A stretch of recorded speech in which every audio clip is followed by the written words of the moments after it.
matter.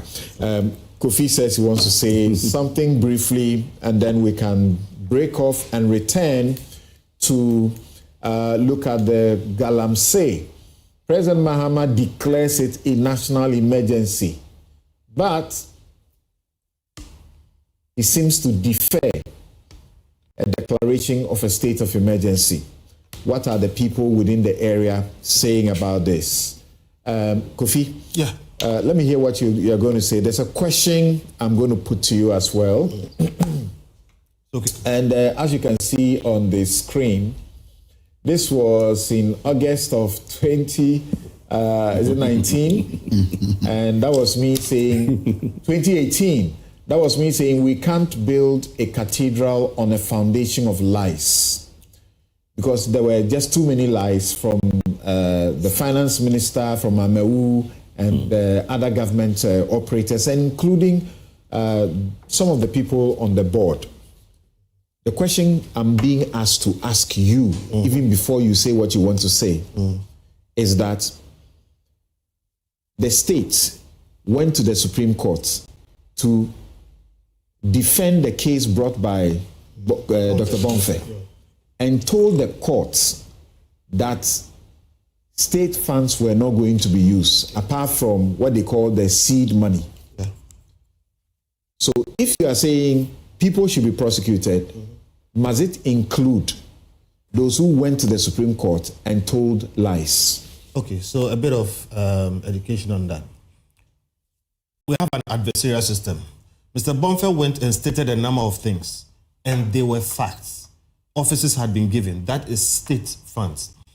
In an adversarial system, the Attorney General came trying to refute those facts. In my view, the AG lied.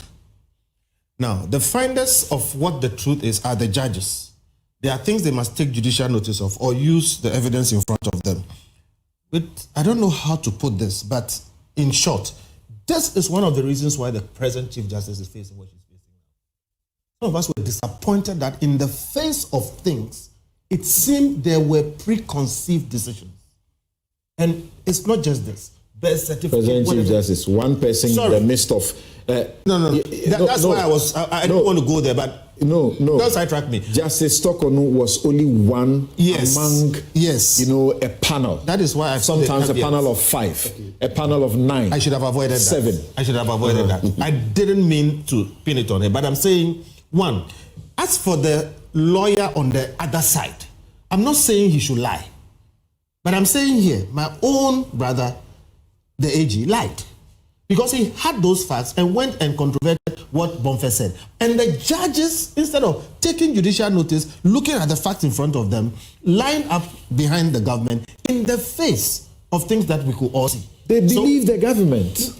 Again, the point I'm making... How were they to know that what the government was saying was a lie? The belief in the government was not founded. There was evidence in front of them and it could be checked, which is why I'm saying that is why some of them are suffering. But let's not go there. Okay. My point is that was a bad case. It was a blot. It shouldn't have gone the way it went because, like you said, lies all over the place. Quickly trying to finish. Listen, a management letter is an inquiry. It is asking management to provide further and better particulars, give details about certain things for the auditors to be able to complete their report. That is what it is. Now, it is usually necessary, but in this case, I think there is some overstimulation going on. And my point is that, look, there are things that should be clear and things that can be done. Instead of going to the ends of the earth trying to establish what is already clear. Now, let me explain what I mean. There has been expenditure. It is a matter of fact. Somebody took government money and spent it. Some people signed off on it. Find what has been expended. You don't need a forensic report to do that. Find the people who spend the money. You don't need a forensic report to do that.